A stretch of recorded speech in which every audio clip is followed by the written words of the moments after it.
ನರೇಗಾದಲ್ಲಿ ಅಕ್ರಮ ಆಗಿದ್ರೆ ನಾವು ಚರ್ಚೆಗೆ ಸಿದ್ಧ. ರಾಜ್ಯದ ಉಪಮುಖ್ಯಮಂತ್ರಿ ಡಿಕೆ ಶಿವಕುಮಾರ್ ಬಹಿರಂಗ ಸವಾಲನ್ನ ಎಸೆದಿದ್ದಾರೆ. ಮತ್ತೆ ಕುಮಾರಸ್ವಾಮಿ ಹಾಗೂ ಬಿಜೆಪಿಗೆ ಡಿಕೆ ಶಿವಕುಮಾರ್ ಸವಾಲ್ ಹಾಕಿದ್ದಾರೆ. ನಾನು ಪ್ರಿಯಾಂಕ್ ಖರ್ಗೆ ಬೈರೇಗೌಡರು ಬರ್ತೀವಿ. ಅಕ್ರಮ ಆಗಿದ್ದೆ ಅಂತ ಹೇಳುವಂತ ಬಿಜೆಪಿಯವರು ಈ ಸಂದರ್ಭದಲ್ಲಿ ಬರಲಿ, ಚರ್ಚೆಗೆ ನಾವು ಖಂಡಿತವಾಗ್ಲೂ ಸಿದ್ಧ ಇದ್ದೇವೆ ಅಂತ ಡಿಕೆ ಶಿವಕುಮಾರ್ ಹೇಳಿದ್ದಾರೆ. ನರೇಗಾದಲ್ಲಿ ಅಕ್ರಮ ಆಗಿದ್ರೆ ತನಿಖೆ ಅನ್ನೋದಾಗಬೇಕು. ಹಾಗಾದ್ರೆ ನಮ್ಮ ಕನಕಪುರಕ್ಕೆ ಹೇಗೆ ಅವಾರ್ಡ್ ಕೊಟ್ಟರು ಅಂತ ಮರುಪ್ರಶ್ನೆಯನ್ನ ಹಾಕಿದ್ದಾರೆ ಡಿಕೆ ಶಿವಕುಮಾರ್.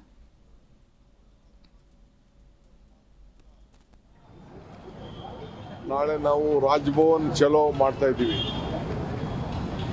ಬಿಜೆಪಿ ಕಚೇರಿನೇ ನಾವು ಮುತ್ತಿಗೆ ಹಾಕಬೇಕಾಗಿತ್ತು, ಆದರೆ ಬೇಡ ಅಂತೇಳಿ ನಾವು ರಾಜಭವನ್ಗೆ ಮುತ್ತಿಗೆ ಹಾಕುವಂಥ ಕೆಲಸ ಇವತ್ತು ನಾವು ಹಮ್ಮಿಕೊಂಡಿದ್ದೇವೆ.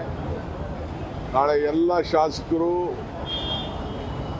MLCಗಳು ಕಂಪಲ್ಸರಿಯಾಗಿ ಬರಬೇಕು.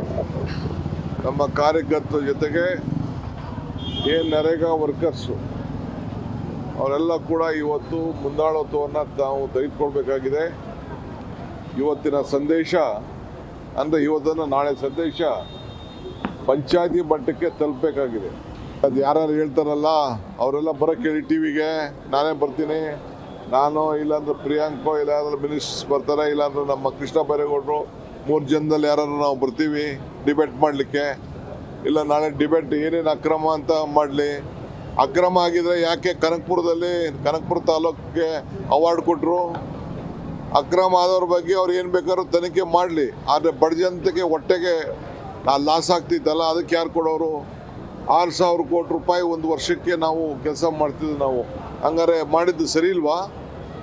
ತನಿಖೆ ಮಾಡಿ ಅವ್ರನ್ನೆಲ್ಲ ಒಳಗಡೆ ಹಾಕಲಿ. ಕೆಲವು ಕೇಸ್ಗಳಾಗಿದೆ, ನಾವೆಲ್ಲ ಯಾರ್ಯಾರಿಗೆ ಅನ್ಯಾಯ ಆಗಿದೆ ಅದಕ್ಕೆಲ್ಲ ನಾವು ಕಾನೂನು ಪ್ರಕಾರ ನಾವು ಕ್ರಮ ಕೈಗೊಂಡಿದ್ದೀವಿ. ನಾವು ಅದು ಯಾರು